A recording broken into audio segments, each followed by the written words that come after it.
So we are on day 5 of this course. We are doing great. How did the singing go last night? Was it the most uncomfortable experience you ever had?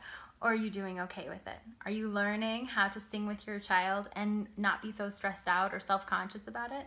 That is great, because the more that you do that, the more your child is going to really, really connect with you. So today's lesson is all about talking. So we've talked about reading, writing, singing. Today is talking. Now, talking with your child, especially before they can talk back to you, is very tough because it's uncomfortable, right? Singing was uncomfortable, but can you go through the grocery store with your infant child and talk to them about what you're doing without thinking about who's looking at you or listening to you? It's hard. It was hard for me as a librarian. When I knew that this was something I should be doing, I was walking through the store with my newborn and I was like, this is too weird, I'm not doing this. But after a while I tried it, and then I just stopped caring about what other people were thinking because I saw the interaction I was having with my child and the importance of it, and I was going along with it. And even if people thought I was weird, that's on them. That's not on me. So, talking with your child. It's really hard sometimes, right? Especially if you're having trouble understanding your child, if they're just learning how to speak, or if they've talked about the same thing over and over and over and over again. But doing that talking helps close that 30 million word gap that we spoke about a couple of days ago.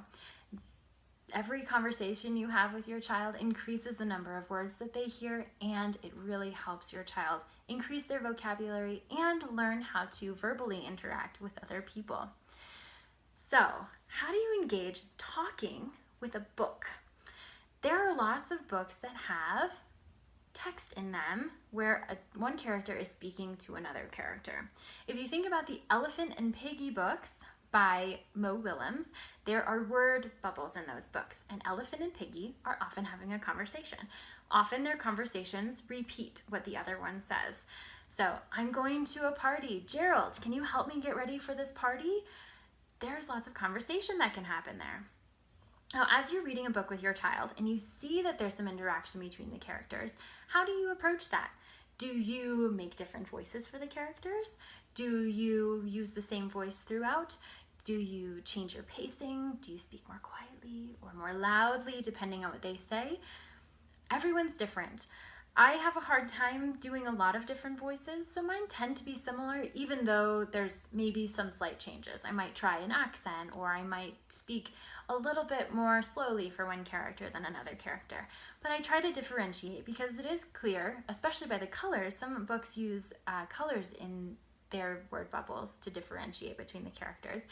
So your child is listening to those differences and visually seeing those differences on the page.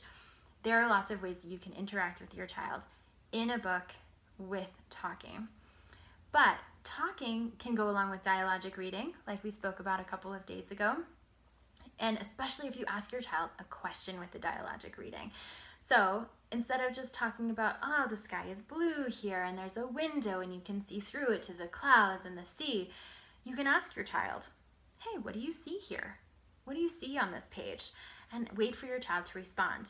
Something important to remember, one of our 3 things. The first one is that your child will probably take 4 to 7 seconds to respond to you. That's an eternity for adults. We are used to people thinking, responding to us almost immediately.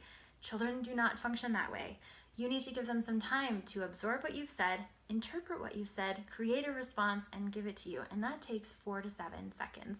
So being very patient, asking a question, and waiting for their response, that is what's going to give your child the opportunity to respond to you and to be able to know that they can put their thoughts together and have you listen to them. If you're constantly jumping on them and giving the answer after 2 or 3 seconds, that's not helping your child learn and grow. So make sure that you are prepared to give them the time that they deserve to answer your questions that you're asking. The second thing to think about with talking is that you can talk to your child no matter how old they are.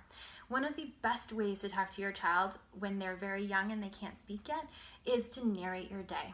Say, oh, I'm taking the cold waffle out of the freezer and putting it into the toaster oven, which will make it hot, and then we can blow on it to cool it off, and then we will eat it. There are lots of words in there.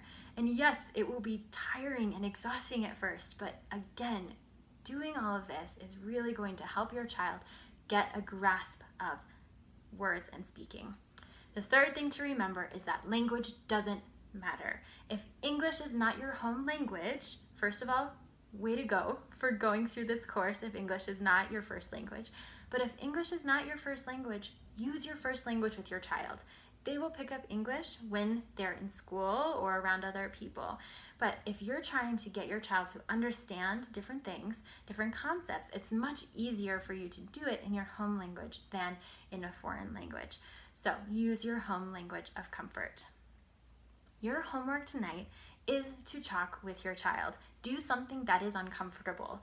Talk while you're at the grocery store. Talk while you're on the bus. Talk somewhere with your child, maybe where you haven't done that before.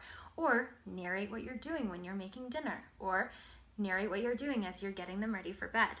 Try something a little bit different. And try asking them a question and waiting for their answer.